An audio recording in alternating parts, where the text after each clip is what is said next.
순금 같은 성도의 삶, 제자의 삶.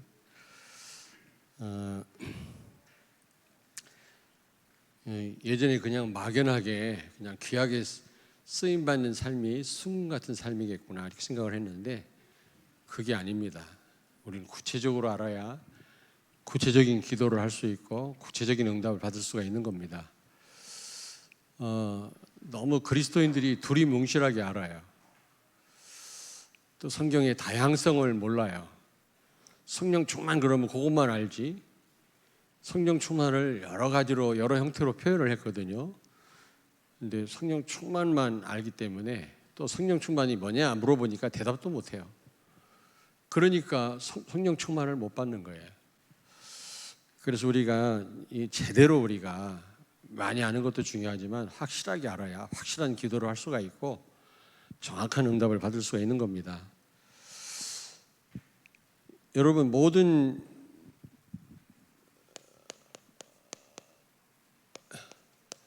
종교에는 뭐가 있어요? 점술이 있습니다. 미래를 점칩니다. 어떤 역술이 있잖아요. 종교마다 다 있어요. 그래서 사람들을 많이 속이는 겁니다. 근데 가만히 보면 별로 중요하지도 않은 거 알아 미래를 얘기해 줘요. 그거에 감동받고 막 그러잖아요. 그런데 성경에는 이 기독교에는 그런 점술이 없습니다. 역술이 없어요. 예전에 보면 권사님들이 예언기도 한다 그러는데 그게 예언의 은사, 미래를 점치는 게 예언의 은사가 아닙니다. 하나님 말씀을 정확하게 적용시켜 주는 게 예언의 은사지. 예언의 은사를 미래 점치는 걸 예언의 은사로 알아요. 그건 마귀의 역사입니다. 근데 지금도 많은 기존 교회는 이 예언의 은사가 지금 한다고 하고 있거든요. 잘못된 겁니다. 여러분, 우리 미래에 대해서 성경은 말씀하고 있지 않지만 왜냐하면 순간순간 하나님 바라보라고 미래에 대해서 구체적으로 우리에게 말씀해 주고 있지 않습니다. 또 불안하잖아요. 미래를 여러분이 알면 좋을 것 같아요? 알면 좋을 것 같습니까? 불안합니다. 어떻게 삽니까? 내일 죽을 걸 내가 안다. 그러면 오늘의 삶이 제대로 되겠어요? 그러니까 미래를 안다고 해서 그게 좋은 게 아니거든요. 그리고 순간순간 하나님 바라보라고. 모르니까. 그게 이제 하나님이 하신 일인데 그러나 분명히 성경은 우리 미래에 대해서 말씀해 주고 있거든요. 그게 바로 신자의 7가지 삶입니다.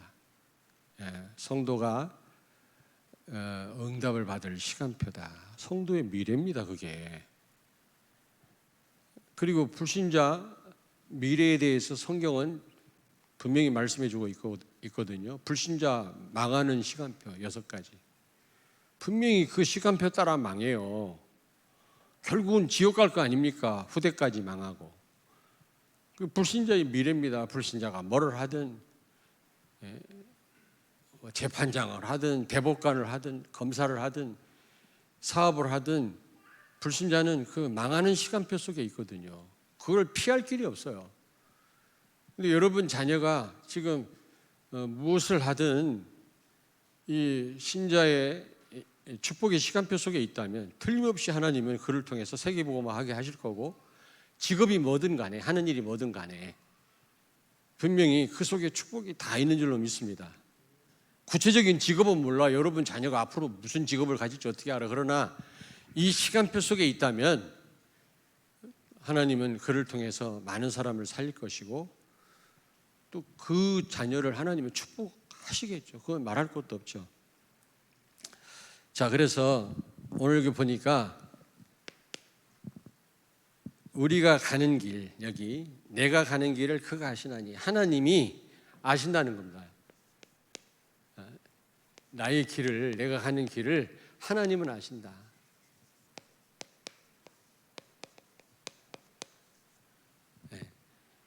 여러분과 내가 가는 길을 하나님은 아신다. 구체적인 여정은 우리가 알 수가 없죠. 그러나 우리의 결국을 말씀해 주고 있거든요. 우리는 구체적으로 어떤 일이 있을지 몰라요. 그러나 분명히 하나님은 아시고 우리의 도달할 지점을 성경에서 말씀해 주고 계십니다. 그게 뭐죠? 이미 다 말씀했는데 창세기 1장 28절. 정복하고 다스리는 겁니다. 여러분이 전 세계를 정복하고 다스리는 그 축복을 여러분이 받았죠. 더더군다나 여러분이 복음을 깨달았다. 분명히 하나님은 이런 목표를 가지고 여러분을 부르셨어요. 여러분의 그러니까 여러분이 도착 지점은 가나안 정복입니다. 237 나라와 5천 종족 살리는 일이거든요. 마태복음 28장 18절에 10절. 모든 족속으로 제자를 삼는 겁니다. 이게 다 똑같은 얘기예요. 가나안을 정복하고 세계를 정복하는 겁니다. 여러분은 위임 왕들이죠. 하나님 대신해서 전 세계를 정복하고 다스릴 그런 위임 왕권을 가진 위임 왕들입니다. 마가복음 3장 13절 15절. 복음 여러분이 깨달았다. 틀림없이 하나님 여러분들을 이 길을 가게 하시려고, 결국은 이 일을 하게끔 하시려고 여러분을 부르신 겁니다. 왜 부르셨냐? 첫째는 은혜로, 두 번째는 하나님이 원하셔서 모자란 우리를 이 자리에 있게 하신 겁니다. 여러분이 복음을 깨달았다. 복음 못 깨달았다 그러면 몰라도 깨달았다라면 여러분이 가야 될 길입니다. 이 길이.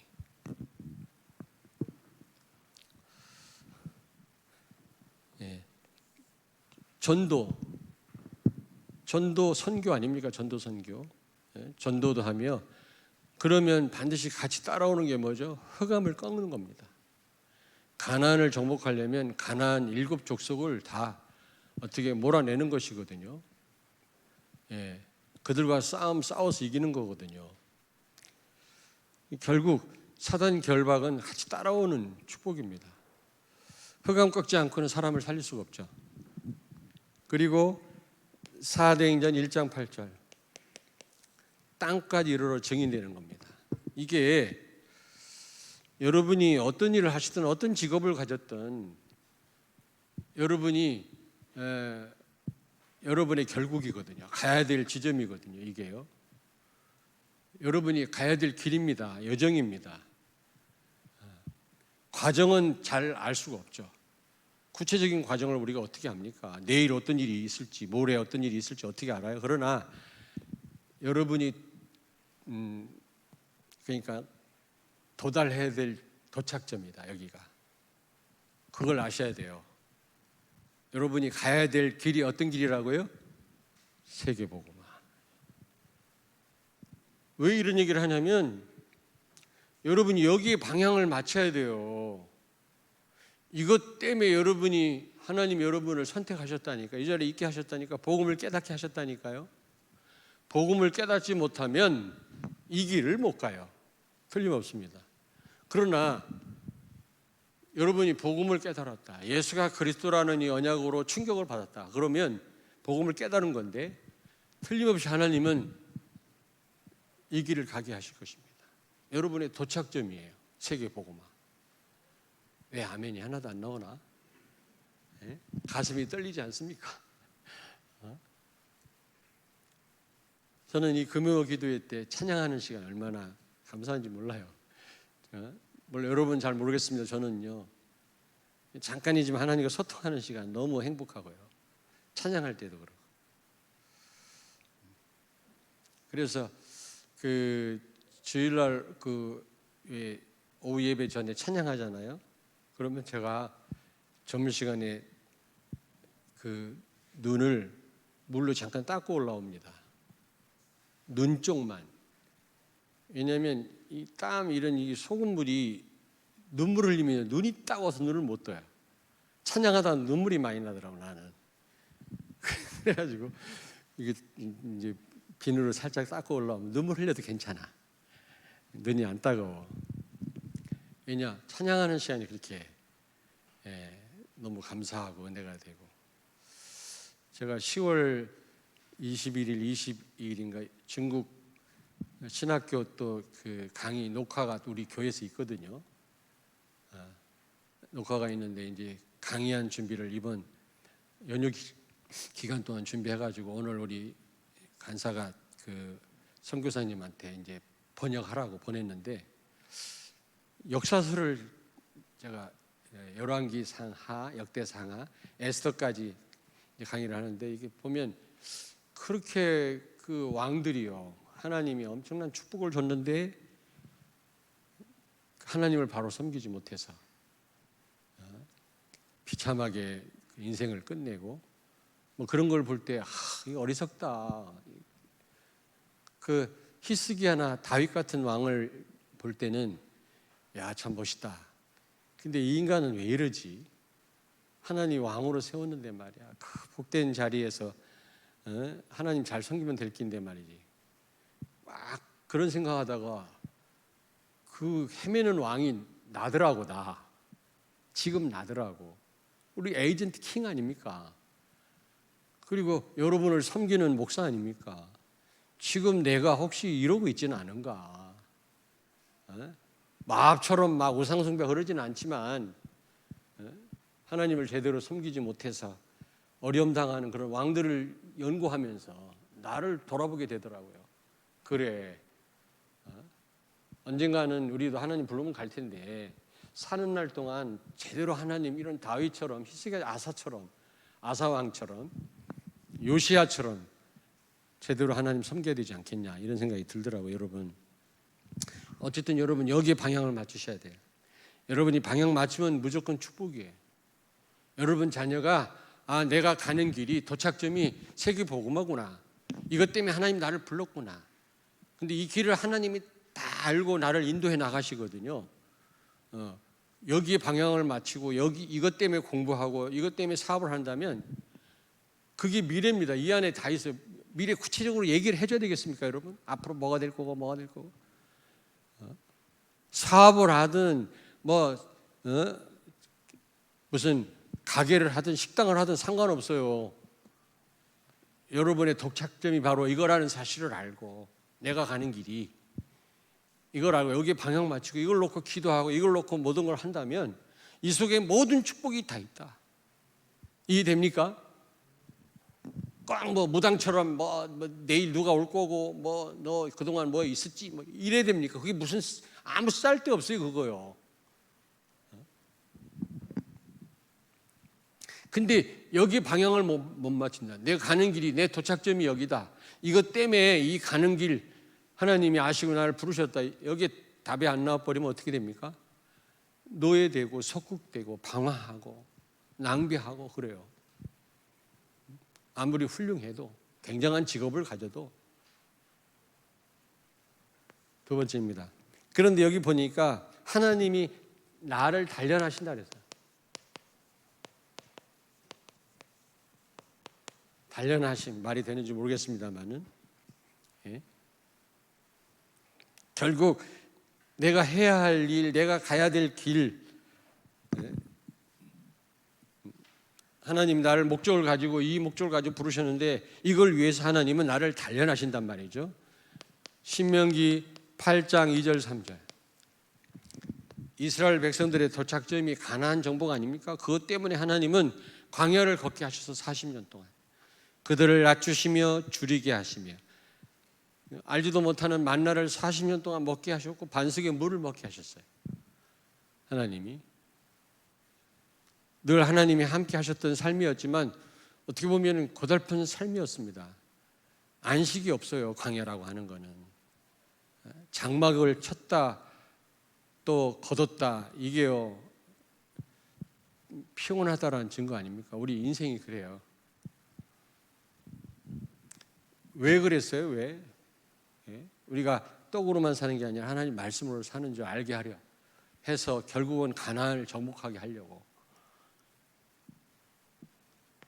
신명기 이사야 48장 10절.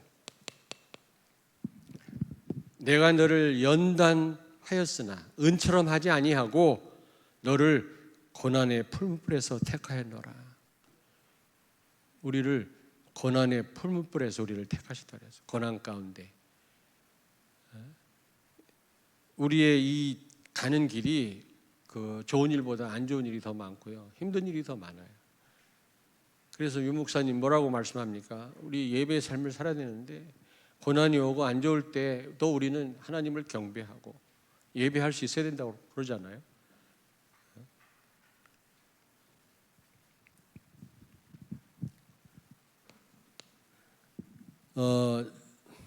호세아 2장 14절. 거친들로 우리를 데리고 나가서 말로 위로하고 그랬거든요. 왜 우리를 위로하시는데 거친 들판으로 우리를 데리고 나가십니까? 하나님이 우리를 연단하시는 겁니다. 거친 들판이야말로, 고난이야말로 하나님을 바라볼 수 있는 최적의 장소예요. 하나님을 의지할 수 있는 최적의 기회입니다. 우리 인간은 다 똑같아요. 고대인이나 현대인이나 근대인이나 인간은 다 똑같아요. 좋은 일보다 안 좋은 일이 있을 때, 고난이 왔을 때 하나님 바라보거든요. 그래서 하나님은 끊임없이 우리의 삶 속에 연단하시는 겁니다. 고난을 주시는 겁니다. 슬픈 일을 많이 주시는 겁니다. 힘 빠질 일도 주시고요. 그럴 때마다 우리는 더 하나님을 경배해야 돼요. 나를 단련하시는 하나님의 손길로 아셔야 돼요. 절망할 일이 아닙니다. 더더군다나 사단한테 속으면 안 되거든요.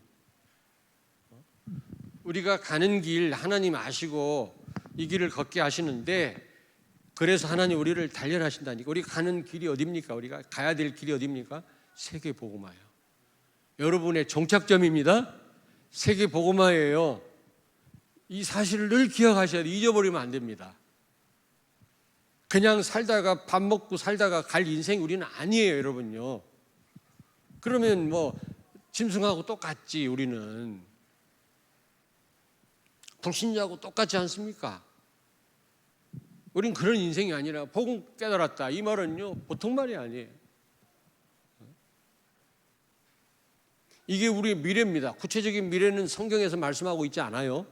그러나 여러분이 종착점이 여긴 줄 알고 여기에 방향 맞춰 우리가 나아간다면 이 속에 모든 축복이 다 있어요. 이걸 놓치면 포로되고 방황하고 노예되고 그럽니다. 속국되고.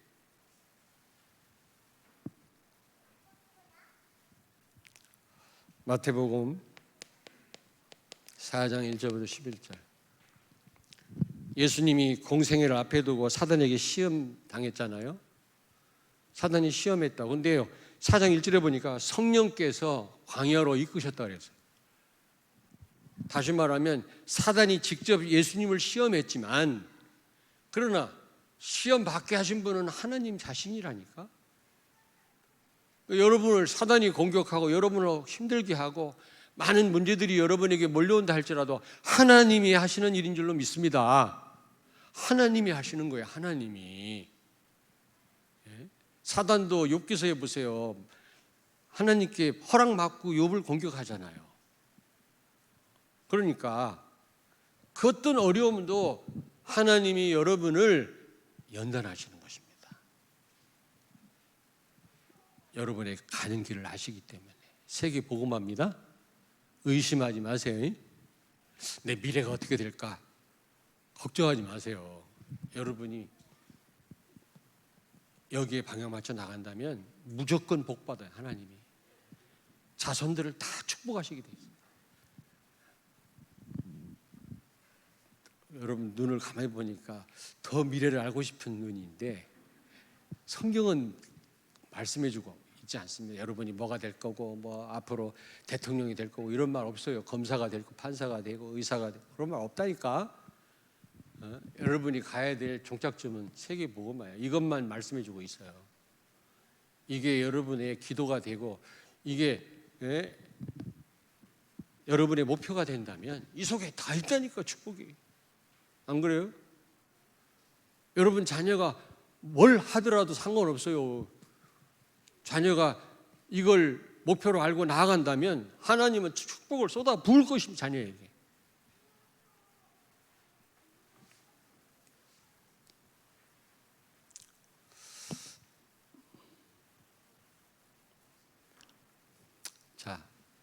그러니까 여러분, 어떤 일이 있어도, 어려움이 있어도 오히려 하나님을 찬송하시고 기도하시고 경배하시고 예배하시길 바랍니다. 오히려 기뻐하세요. 어려움이 온다. 쉬운 일은 아닙니다. 쉬운 일은 아니지만, 말처럼 쉬운 일은 아니지만 사실이랍니다.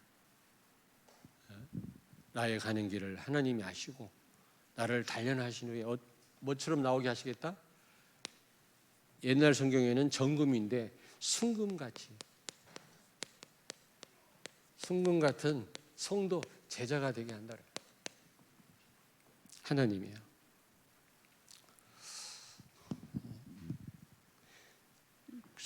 정금같이 되게 한다. 옛날에는 그냥 귀한 존재가 되게 하시려고 우리를 연단하시나 보다 이렇게 생각을 했는데 그게 아니에요. 근데 우리를 이런 연단 가운데서 우리를 순금처럼 정금으로 이렇게 세우시는 방법이 뭐예요? 예배와 기도입니다. 예배와 기도. 특별히 예배입니다. 예배. 예배와 기도가 왜 축복의 모든 것이냐? 그걸 통해서 은혜를 주시니까요. 은혜가 최고의 축복 아닙니까? 최고의 은혜 방편이 예배와 기도 아니겠습니까? 물론 다른 방편을 통해서도 은혜를 주시지만 최고의 은혜 받는 통로가 바로 예배와 기도거든요. 그걸 통해서 우리는 하나님 우리를 이렇게 이런 상황에서 우리를 이제 정금처럼 우리를 순금같이 되게 하시는데, 순금처럼 되게 한단 말이 무슨 말이에요? 시편 23편 1절이에요. 그 어떤 가운데서 최악의 상황에서도 여호와는 나의 목자신, 내게 부족함이 없다. 그리스도로 만족하는 겁니다.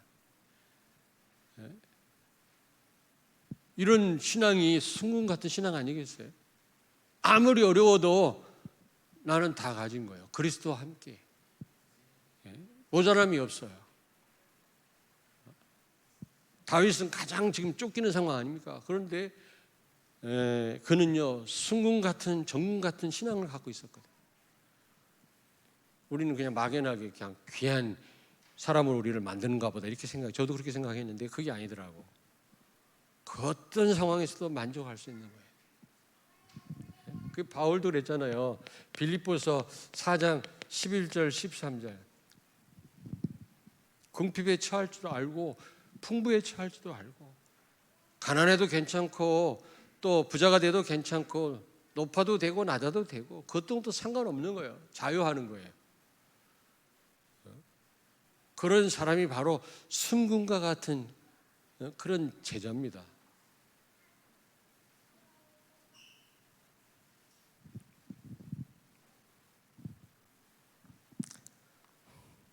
그래서 결국은 237 나라와 5천 종족을 살리게 하실 것입니다. 우리가 순금처럼 돼야만 이 일에 쓰임 받을 수 있거든요. 그래서 하나님 우리를 단련하시는 겁니다. 우리의 모든 삶이 하나님 우리를 단련하시는 시간표거든요. 기억하셔야 돼요. 어려울수록 더 감사하셔야 돼요. 속상할수록 우리는 더 하나님 앞에 찬양해야 돼요. 앞이 캄캄할수록 더 기도하셔야 돼요. 문제 있을수록 더 하나님 앞에 나와 예배해야 돼요. 안 그렇습니까? 왜냐? 분명히 우리를 단련하시는 시간표이기 때문에. 그 다음에 욥기서 42장 5절에 욥이 하나님 욥을 단련하셔가지고 어떤 고백을 욥이 하게끔 하셨지요? 내가 주께 대하여 귀로 듣기만 하였지만 이제는 눈으로 주를 배웁나이다. 실제 말씀 성취를 내가 삶 속에서 체험하는 거예요. 실제 그리스도가 그리스도 됨을 내가 체험하는 거예요. 그 사람이 순금과 같은 그런 신앙 생활을 하는 전도 제자입니다. 안 그렇습니까? 말씀 성취를 보는 사람. 여러분이 이런 순금 같은 그런 제자가 되길 주의 이름으로 축원합니다. 아멘. 갈라디아서 2장 20절. 그렇습니다. 예수 그리스도께서 주인 되신다 그랬죠. 오직 돼야 돼요. 오직. 다른 거 필요 없을 만큼 그리스도로 충분해야 됩니다. 그리스도가 답니다. 맞습니까, 여러분? 여러분이 정말 그게 되어진다면 여러분은 승과 같은 믿음 가진 사람들입니다. 하나님 여러분 통해서 이런 문들을 여실 것입니다. 2, 3, 7 나라 5천 종족. 틀림없습니다. 그러면 이 속에 다 있어요. 모든 축복이 다 있다. 여러분 자녀가 아무리 세상적으로 출세를 하고 성공했다 할지라도 이거와 상관없으면요 무의미한 겁니다. 나중에 잘 돼도 문제고 안 돼도 문제예요, 이게. 그러나 여러분 자녀가 어떤 직업을 갖든 어떤 길을 가든 여기에 방향을 맞추고 있다면 이 속에 다 있다. 모든 축복이. 내가 설명이 잘 안 됩니다. 더 이상.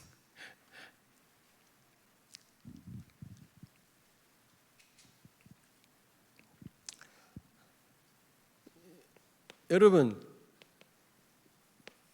그리스도가 주인인 사람은 결과에 상관없어요. 우린 결과에 너무 예민해요. 내가 이렇게 했는데 뭐 하나님과 흥정할 겁니까? 내가 이렇게 했는데 왜 이렇게 됩니까?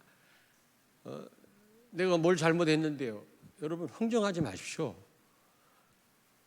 그리스도가 주인이라면 결과에 상관이 없으셔야 돼요. 어떻게 나를 다루시든 하나님이 나를 아프게 다루시든 힘들게 하시든 상관없어야 됩니다. 잘 되게 하시든 안 되게 하시든 주인 마음이에요. 그게 숭 같은 신앙이다. 이런 숭 같은 이런 믿음 신앙 같은 제자는 사단이 어떻게 이기겠어요? 하나님이 틀림없이 이 일에 쓰실 것입니다. 아멘. 아무쪼록 순금과 같은 정금과 같은 그런 신앙인들, 그런 전도 제자가 되길 주의 이름으로 축원합니다. 아멘.